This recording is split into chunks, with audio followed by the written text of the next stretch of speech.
Chama churu kubata. Passe. Turban. Valentine. Edi mata. King. Ikwesan. King was that king. Mamonya. Mamonya. Ande igoko mamonya. Mamonya. Alright. Ebuweti kushika mbari. Ifirite mabukuoye. Bari papa ne bari joza. Oketungweza daira tone. Mamutane kubota waye. Kusuru gweza mabinya. Kula wayo ne kumasingo. Karondera ne sangani. Boom. Chimbogaya akatanga kuchiwana.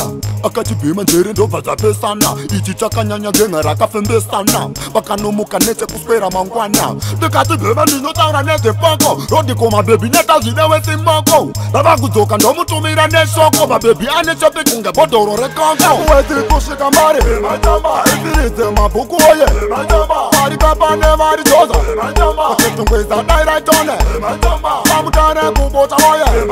Kusuru gweza mabinya. Kula wayo nekumasingo. Karondera nesangani.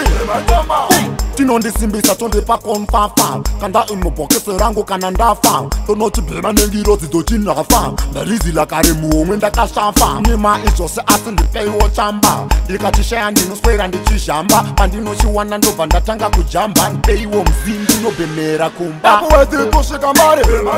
Ifiridze mabhuku oye. Vari papa nevari joza. Oketungweza daira tone. Vamutane kubota oye. Kusuru gweza mabinya. Kula wayo nekumasingo. Karondera nesangani. Boom. Chimbogaya akatanga kuchiwana. Akachibhema ndere ndobva dzapesana. Ichi chakanyanya genga rakafembesana. Vakanomuka nese kuswera mangwana. Ndikati bhema ndinotaura nezepoko. Rodikoma bebi netazvine wesimoko. Vavakudzoka ndomutumira neshoko. Mabebi anechopi kunge bhodhoro rekongo. Weti kusvika mbari. Ifiridze mabhuku oye. Vari papa nevari joza. Oketungweza daira tone. Vamutane kubota oye. Kusuru gweza mabinya. Kula wayo nekumasingo.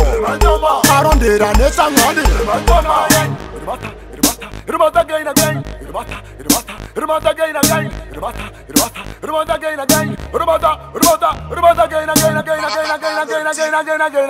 Yo, King Wise.